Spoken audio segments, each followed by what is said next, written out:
Good morning, everybody, and welcome back to the Law and Crime Network. I'm Jesse Weber, and thanks for joining us today. We have a big day today because we are starting a brand new trial here on the Law and Crime Network.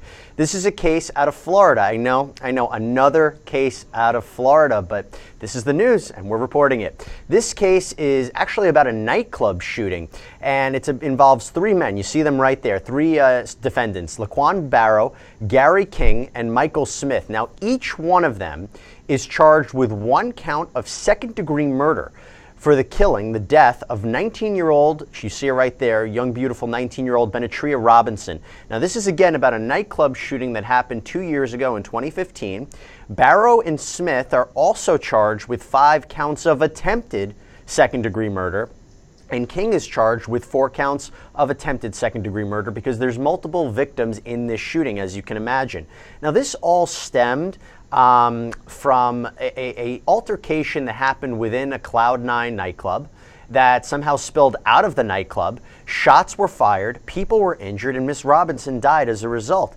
All 3 defendants will be tried at the same time, but it should be noted that Mr. King will have a separate jury from his co-defendants. There's a lot to dissect about this case. They're being charged with second-degree murder. A lot of questions about witnesses. Will they be able to properly testify to what they saw and heard? We showed some video of a nightclub. It gets crowded in there. It gets dark. People are screaming. It's not so easy to see what's happening. So I think this is going to be an ample opportunity for the defense to push on that. And what defense will they go with? Well, we'll have to wait and see. We do expect live coverage any moment.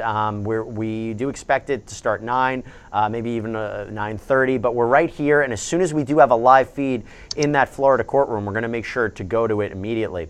But we do want to preview this case, talk a little bit about what we do know about the case and what we can anticipate. So joining us right now via Skype is criminal defense attorney and former prosecutor Ken Padowitz. Ken, thanks for joining us here on the Law and Crime Network. Good morning. Thanks for having me. So, Ken, let's talk a little bit about what we know about this case and what we can expect. These 3 guys, they're charged each with second-degree murder and attempted second-degree murder. Now, we cover a lot of cases on this network where it's first-degree murder. You're showing some sort of premeditation. People planned it out. They reflected on it. What is a second-degree murder kind of case? What is this case about? Well, in Florida, it's very, very simple. It's ill will, spite, or evil intent are the key words that the prosecutor is looking for to try to prove in this case. And obviously, the defense is trying to show that there is no ill will, spite, or evil intent. A typical law school example of a second-degree murder case would be if 2 people were sitting at a bar on a bar stool, and one got up to use the bathroom, bumped into the other person sitting there, and that person turned around with a knife and stabbed them. There's no time for premeditation. It's hot blood as opposed to cold blood. That's where the ill will, spite, evil intent comes in. And so if the prosecutor has a second-degree murder charge here, they're going to be focused on looking for evidence that proves beyond and to the exclusion of every reasonable doubt the elements of the crime of second-degree murder. So let's see, break it down for me. These guys, if they shot into a crowd, they're not necessarily, and again, we don't know the facts of the case yet, if they just shot into a crowd, they didn't necessarily have the intent to kill a specific person, but they definitely knew what they were doing. And they definitely wanted to cause some harm or injury to people. So is that the way to think about it? They shot into the crowd, and unfortunately, one woman, BENETRIA Robinson, was killed, and 5 others were injured. Some of them will be witnesses in this case. Is that the way to think about it? Absolutely. I mean, you can have intent to kill an individual, or you can have transferred intent. And so when you're shooting into a crowd... Ken, I'm so sorry to interrupt you right then. We actually do have a live feed right now, so I want you to stay put because we do have a live feed, and we'll definitely hear your insight as soon as we have a break in the case. But we do have our live feed now in the Florida courtroom for this case. My inclination is to excuse her without any dramatic comment. They don't know who the alternates are and who isn't an alternate. So the jury then for Mr. King would be Leanne Giberson, Robert Tyson, Angela Berkowitz, C. Howard Shores, Mildred Garcia, and then Stephanie Garcia, who was alternate number 1, would be on the main panel. Judge, I've already discussed it with Mr. King. We are in favor of excusing her without further ado and using an alternate. All right, and then Samantha McCann would be the alternate. And so I'm going to excuse.